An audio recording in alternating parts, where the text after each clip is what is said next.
Nasunog ang bodega ng isang online shop sa Quiapo, Maynila kaninang madaling araw. Ang hinihinalang mitsa ng apoy, naka-charge na electric bike. Nasa frontline ng balitang yan, si Gio Robles. Nagising sa pagkakatulog kaninang madaling araw ang mga residente ng Calero Street sa Quiapo, Maynila. Bigla kasing sumiklab ang sunog sa unang palapag ng isang gusali. Mabilis kumalat ang apoy na imbakan pa naman ng isang online shop.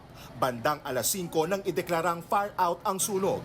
Pero di pa nakakahinga ang mga bumbero. May panibagong sunog na sumiklab. Gumapang kasi ang apoy sa ikalawang palapag ng gusali. Ayon sa mga bumbero, pahirapan ang pag-apula sa sunog na ito dito sa Quiapo, Maynila na nagsimula bago mag-alas 2 ng madaling araw kanina. Sa mga oras nga na ito ay mag-aalas 11 na ng umaga pero hindi pa rin naaapula ang apoy na nagsimula sa warehouse na ito na napag-alamang tambakan ng mga tumbler, plastic wares at electronic lights. Gumamit na ng kemikal ang mga bumbero para maapula ang sunog. Nahirapan po kami unang-una sir kasi isa lang yung ating entrance. Tapos kulob po yung loob, confined po yung ating sunog. Hirap po pumasok dahil sobrang kapal po ng usok. Pinaghahanap pa ng BFP ang mga tauhan at may-ari ng nasunog na gusali.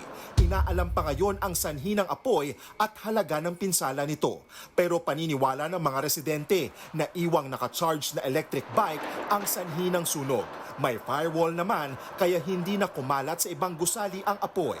Pero si Albert na may-ari ng bar malapit sa warehouse, hindi na raw nagpakampante. Lahat ng importanteng bagay, mga aircon, speaker, lahat, nilabas na namin. No choice kailan lang kami nag-operate dyan, March pa lang.